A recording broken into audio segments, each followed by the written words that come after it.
Darklings, lightlings, everybody in between, how are you today? Hope you're lovely. Remember to be kind, love your fellow human, lend a hand if you can, and don't be afraid to ask for help too. Anyway, so we're going to continue today talking about lucid dreaming. And I didn't get to go outside and have a pretty background for you today because the weather has been crazy. I love storms, but I don't love tornadoes so much. And down here in the south, we've been getting rocked. So yeah, that was quite an experience. Yep, I was in the closet yesterday and I was shouting to Thor, oh, please, please protect us. And he did. Or so I believe. Don't judge me.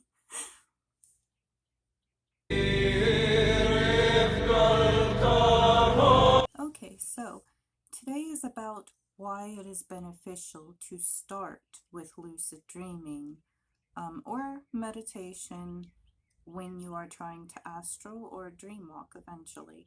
And this is kind of my process, my way. It may not work for everybody, but I am just trying to tell you what worked for me. And hopefully some of you can use this experience or knowledge for your benefit. To lucid dream is to be consciously aware that you are dreaming. And then you will have the ability to manipulate your dream or manifest what you want in your dream. So the benefits of lucid dreaming is being able to lucidly explore the astral. We talked about in my last video that you have your own private little astral realm that you dream in all the time. And then there are many others that you can travel through or back and forth, etc. You can also change your nightmares if you are prone to having them. I do have PTSD, so I can tell you that this helped me out wonderfully. My nightmares have been completely reduced since I learned to lucid dream. Doesn't mean I don't have them still, and I don't have dreams where I'm not lucid, because I definitely do. But when I am on my game and have the intention to lucid, I can change them. For example, one time I remember I was dreaming about this frozen forest, and I was walking on this snow and into this ice, and I had fell through, and it was like a round chunk of ice that I had fallen through. It was like teetering, and when I fell through it, it flipped over and still blocked the way out. And I started to panic, and then I went, wait a minute, I'm dreaming. And I took my fist and I bumped the chunk of ice, and I flew out of the water and saved myself. And that was a wonderful experience, and I have many others I could tell, but I gotta keep this video kind of short because working on my phone and the upload process is crazy out here. I used to love living in the middle of nowhere, guys, when I grew up in it, before I'd went to New York. And now that I come back after expanding my mind and my world, I'm kind of like, okay. So also, another benefit of lucid dreaming would be interacting with your spirit guides or ancestors or other beings. You could lucidly, which I feel you interact with them anyway when you dream, even if you're not lucid. But if you are lucid, you have the ability or opportunity to then ask them questions or seek guidance. Yeah, you know what I'm trying to say with that. My mind kind of went blank, but yeah, it would be so much more helpful, I think, to literally be able to ask them questions versus just not retaining the information. And some people that aren't lucid dreaming don't even realize that their guides are there. They can come in animal form. I've seen them take all kinds of forms, shapes, sizes, spirit, voice, whisper, you name it. um, and even other beings. If you want to ask them questions about the universe, yeah, so it can get pretty deep in that way. Just be careful, I urge, about the knowledge you do seek, because sometimes once you know things, you can't unknow them. And then when other people don't know it and you talk about it, they might look at you like, sure, like, sure, Jan. Hold on, my alarm is going off. Stick my finger in your face. Anyway, so another one, manifesting. Manifesting.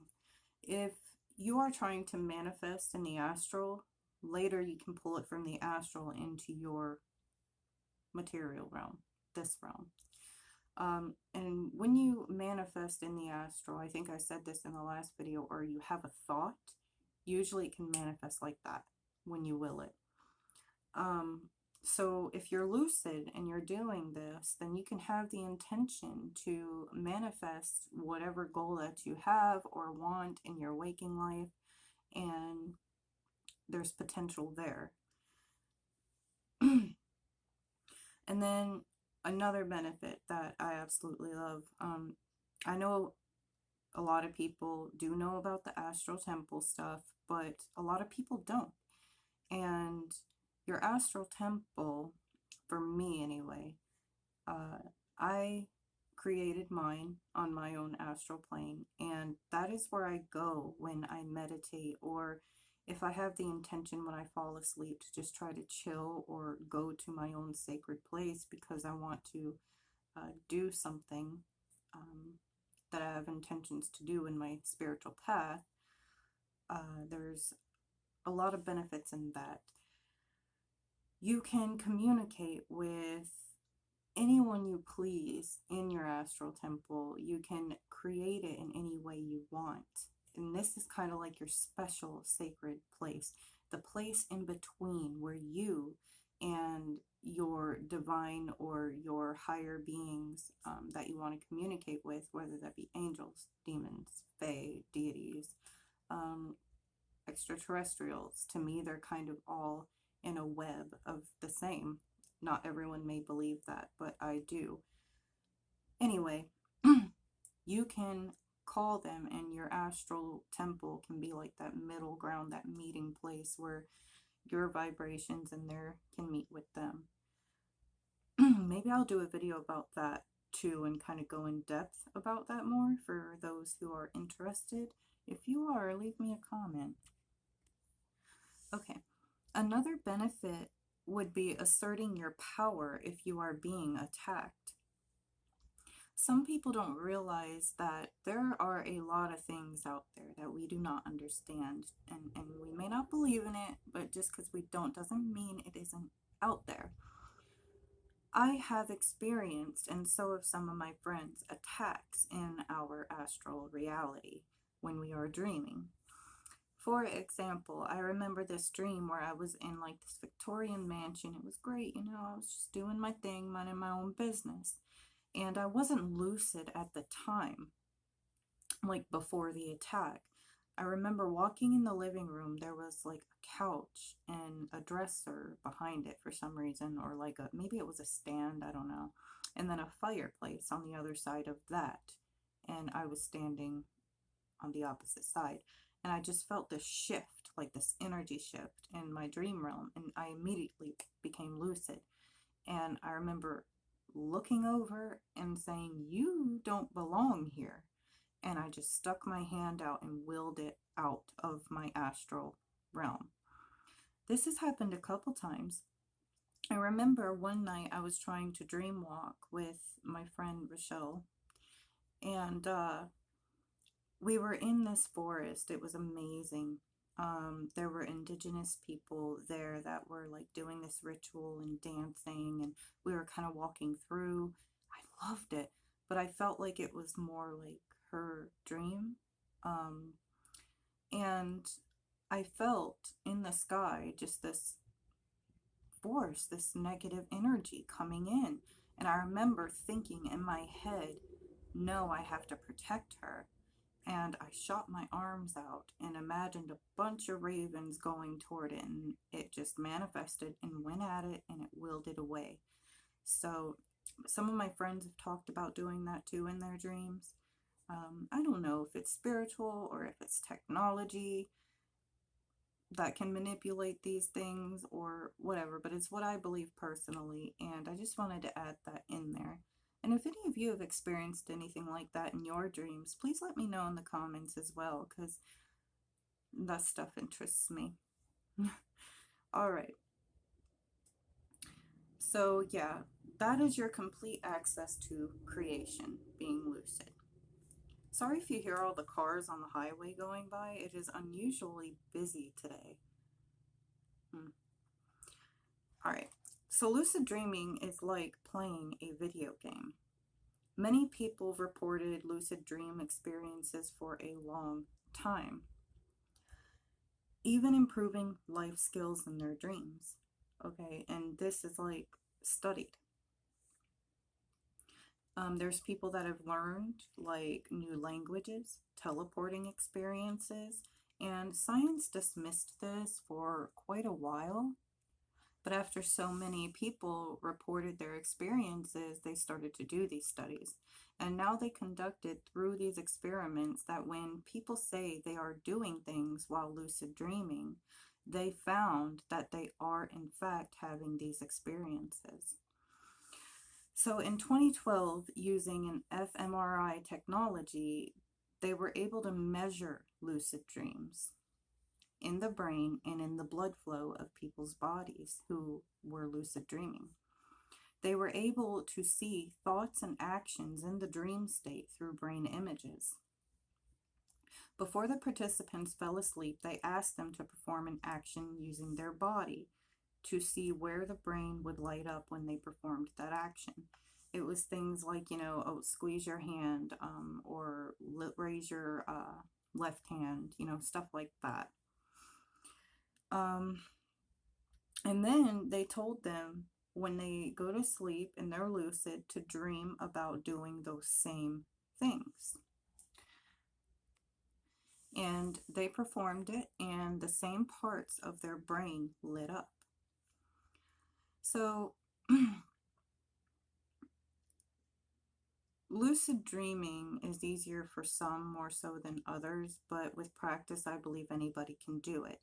The people who studied this say that only 30% of the population can lucid dream naturally. I think we all could, especially hearing some other people in the community's experiences and such. So, some tips to help you lucid dream is guided meditation, making your own mantras. For example, I will know when I am dreaming, and you hold that mantra and chant it as you go to sleep with your breaths. And you got to hold that conscious thought till you go to sleep. I know it's really hard, and you set a goal of an action when you do fall asleep. This can be things like, okay, when I fall asleep and I'm lucid or I'm dreaming, I will flip a light switch. It sounds silly, but it works, and even the studies have shown that it works. And set your goal with your, like, before you do your mantra before bed. It goes into your psyche, kind of submerges into that subconscious, and then when you are dreaming and the brain recognizes you're dreaming, that's going to pop up, hopefully. I mean, that's the goal. A lot of people who lucid dream say that the mantra tip is the best way. I have to agree with that. It took me about 8 years of dream work and practice in order to become successful to do all this at will. I had some lucid dreams throughout the year before practicing, but it wasn't till I really stuck my head down and stuck with it for about 8 years to do it, like, on command, on my will. When you're trying also and you're going to sleep, you have to hold your body still. The trick is to have your body fall asleep but your consciousness kind of stay with you. And you want to hold that mantra. So some psychologists say lucid dreamers have risk of developing mental illness, such as the dream world merging with your reality. Um, I have had this, but I've always still been able to distinguish like reality from the dream world. But I have, since I've like really dove into it, had experiences where in my waking world I'm like, this feels like a dream. Why does this feel like a dream? That type of thing. And my personal belief on that is not like mental illness. My personal belief is that it is expanding your mind and your consciousness. Other scientists think that it is a hominoid evolution, and that is why only 30% of the population can do this naturally.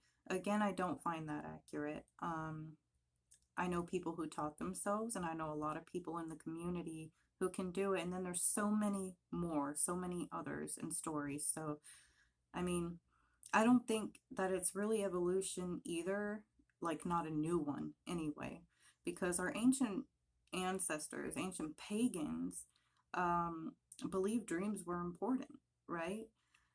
They've been doing this for a long time, so I disagree that it's a new evolutionary process in our populations or society. Um, it could have evolved in us like long ago, but I feel like this has been around for a while and that they just kind of denied all of this until studies showed otherwise, that it is in fact real. And as long as humans have been conscious or had a subconscious, I believe they've dreamed. And I mean, so do animals. You've seen dogs chasing somebody in their sleep, right? How do we know they aren't lucid or can't become lucid? Um, I just think that more studies should be done, right? That'd be cool. All right, so others believe that lucid dreaming is kind of like a giant simulation. In a way, it is, but I believe our daily reality is the simulation, and the dream realms are more breaking free of that. And I'm not the only one that thinks that, but personally, that's what I believe. I believe to achieve this, we hybridize our dream state or our consciousness, our brain waves, pretty much. It goes beyond the REM, the REM state, and some call it theta gamma. You've heard me mention that before, so have other people. This is the state monks achieve while they meditate. It is also the state you are in for 20 minutes after you wake up in the morning. So honestly, if you are having trouble lucid dreaming and you're getting impatient with it, I would truly start with meditation there. When you wake up for the first 20 minutes, I'd give yourself 5 minutes to wake up so you don't fall back asleep, and then use that other 5, start with 5 minutes and then move it up to 15 every morning. Go to 10 and then 15. If you can learn to shut your thoughts off, to meditate and go within, that is what's important for this, because a lot of people are not successful because of their racing mind at night. And you can train and discipline yourself and your consciousness to go into this state at your will, and it'll help with the controlling thoughts. It can be frustrating, but it is worth it if you stick with it. All right, guys, that is my tips and my talk about lucid dreaming. I hope it was helpful, and I hope you enjoy this as we move on soon. And hey, don't forget, my books are on Kindle Unlimited. Go check them out. I'll have the links in the description. And I have a Ko-fi shop now. If you want a reading from me, I offer various types. I suggest you click the link in the description and check it out. You know, it wouldn't hurt. All right, I love you guys, and I hope you all are well. Stay well. Stay fucking awesome.